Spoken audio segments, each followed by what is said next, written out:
2019లో Covid అనే పేరుతో వచ్చిన వైరస్ 2020లో కరోనా వైరస్గా పేరుగాంచిన ఒక మహమ్మారి చరిత్రం ఇది.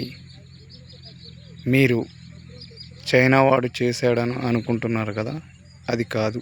ఇది సృష్టికి విరుద్ధమే ఈ యుద్ధం. ఇది అసలు కరోనా కానే కాదు. కరోనా ఒక పాఠమైతే కాలం ఒక గుణపాఠం.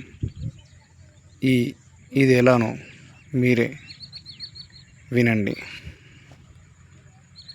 ఇది కరోనా కాదు, కాలానికి సంకేతం అంటూ రాశాను. దాంట్లో ఒక పాట పాడి మీకు వినిపిస్తాను.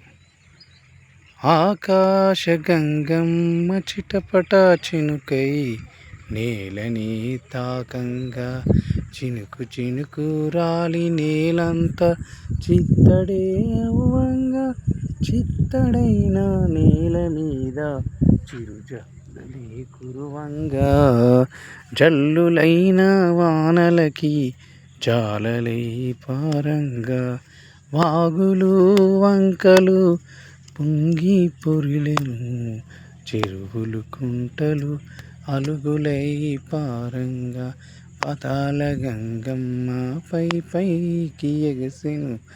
అప్పుడు భూమాత సంతోషం, ప్రకృతేమో ఆనందం, పక్షుల కిలకిలలు, గొంతెత్తిన కోయిలమ్మల కొత్త రాగాలు, మూగజీవుల ముద్దు ముచ్చట్లాడ, సోయగాలుల సొగసులకి నెమలులేమో నాట్యమాడంగా, చెంగు చెంగుమంటూ లేగదూడలే కేరింతలవ్వంగా,